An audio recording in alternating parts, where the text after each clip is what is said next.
తెలంగాణ హైకోర్టులో కేసీఆర్ కు చుక్కెదురు. విద్యుత్ కమిషన్ పిటిషన్ కొట్టివేత. ప్రజల జీవితాల్లో వెలుగులు నింపడమే నిజమైన సంక్షేమం.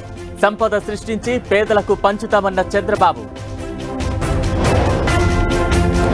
గత ప్రభుత్వం నిధులను గోల్మాల్ చేసింది.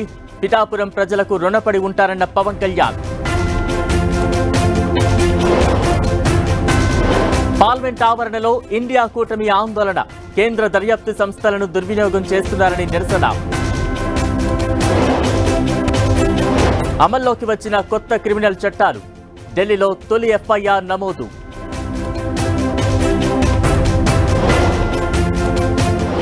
నేడు కవిత బెయిల్పై ఢిల్లీ హైకోర్టు తీర్పు. మధ్యాహ్నం వెల్లడించనున్న న్యాయమూర్తి.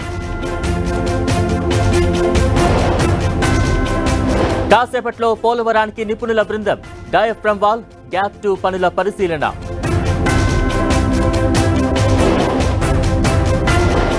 నీట్ రీడ్ టెస్ట్ ఫలితాలు విడుదల. మారిన ర్యాంకుల జాబితా.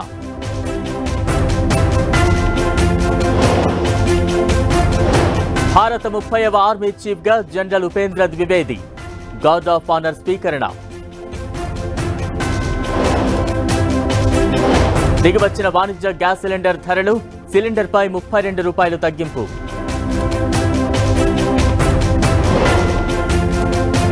తెలంగాణలో మరో 3 రోజులు వర్షాలు.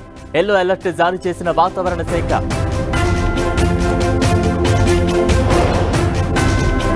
పంతొమ్మిది రాష్ట్రాలకు భారీ వర్షాల హెచ్చరిక. ఆరెంజ్ అలర్ట్ జారీ చేసిన ఐఎండీ.